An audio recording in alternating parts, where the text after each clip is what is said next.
Bonjour Pierre, on se retrouve du côté de la Madeleine. On a pensé au public cette année en se disant, bah tiens, si on leur facilitait l'accès. Tout à fait, il faut changer un peu, on ne peut pas s'occuper que des concurrents. Donc cette année, on a fait un essai avec la société Suite, qui a un produit fantastique, d'ailleurs un tracteur là, qui broie les cailloux. Et donc toute la partie du pied de la Madeleine jusqu'au col de Sauguis, on a passé cet appareil pour réduire les gros cailloux et faire une piste qui, c'est pas de l'enrober, mais c'est quand même très joli. Ouais, c'est vrai que chaque année, au pied de la Madeleine, de plus en plus, il y a des gens qui viennent voir. Cette année, c'est le 60e, donc là, on s'est dit à l'écurie des Cimes, il va falloir faire quelque chose. Voilà, le public risque d'être un peu plus nombreux, donc il faut essayer d'aller parquer quelque part. Le parking de l'autre côté, il est souvent complet. L'an dernier, déjà, il était complet. Donc il faut trouver des emplacements pour que les gens puissent se garer et qu'ils puissent venir voir, quoi. Bon, alors justement, on va parler un petit peu d'horaire. À quelle heure serait-il souhaitable de passer par là, par Sauguis, pour monter au pied de la Madeleine? Le plus tôt possible. Le plus tôt possible, parce qu'il faut reconnaître que c'est quand même un peu technique, toutes les voitures n'iront pas, quoi. Donc il faudra continuer à se garer tout le long de la montée du col de Sauguis, sur le bord de la route goudronnée, et les places sont chères. C'est vrai que c'est difficile. Bon, mais c'est sympa en tout cas que l'écurie des Cimes fasse ça sur les chemins, parce que ça veut dire que tout au long de l'année, même les gens locaux, les paysans, les randonneurs, ça va nous faciliter la vie, là. Je pense que les paysans ne vont pas se vexer d'avoir une belle piste comme ça c'est sûr.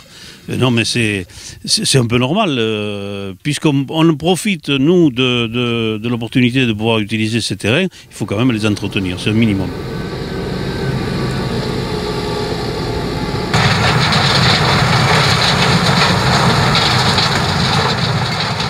Bonjour Arnaud, alors on se retrouve pour le rallye des Cimes, on est en train de travailler sur les pistes d'accès au public, mais bon, dans la tête d'Arnaud, c'est peut-être un jour prendre un buggy et faire les Cimes. J'aimerais. Bon, dans la tête, ça serait un buggy comment? Ah, je sais pas du tout.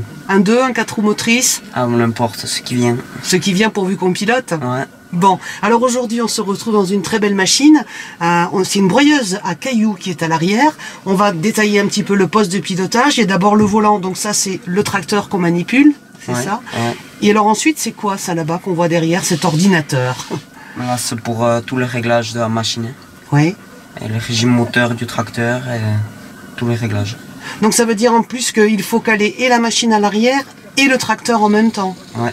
C'est un binôme qui fonctionne, quoi. C'est une machine de combien de chevaux, là, dans laquelle 200. 200 chevaux, ça commence déjà à faire, c'est des grosses Ouais. machines. Ouais. Bon. Merci Arnaud. De rien.